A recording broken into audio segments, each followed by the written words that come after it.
Future of Design 2070. So what does 2070 look like? The world population sits at 9.4 billion. America is quickly approaching 500 million. 85% of the world's population lives in urban areas or in cities. Temperatures are expected to rise 7.5 degrees Celsius on average around the world by 2070.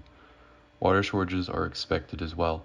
Close to half of the 204 watersheds in the US are expected to have serious challenges.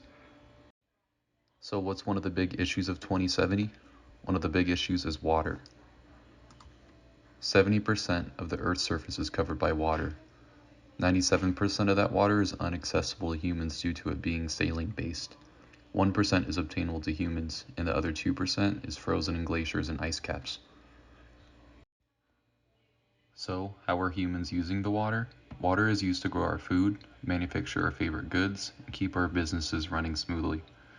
45% of that fresh water is geared towards thermoelectric power, 32% is geared towards irrigation, 12% for public safety, 5% for self-supplied industrial, among others.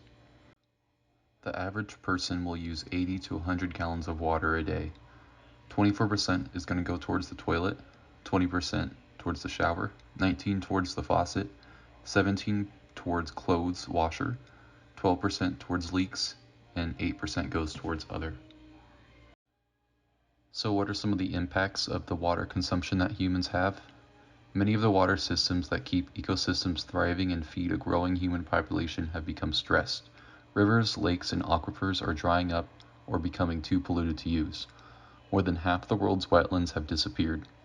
Climate change is altering patterns of weather and water around the world, causing shortages and droughts in some areas and floods in others.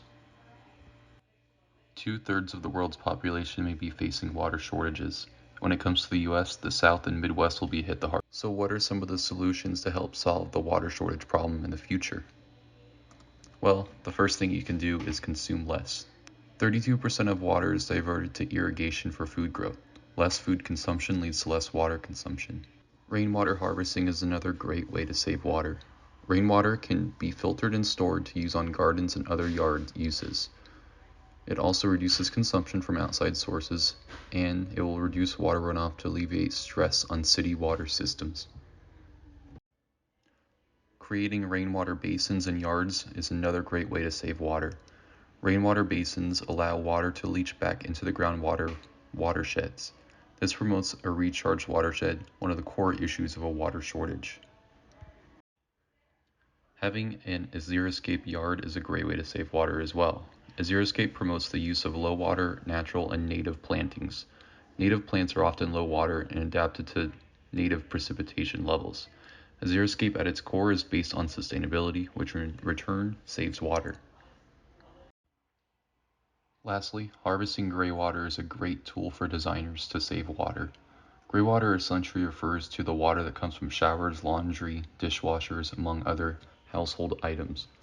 Gray water can be stored and used in similar ways to rainwater storage.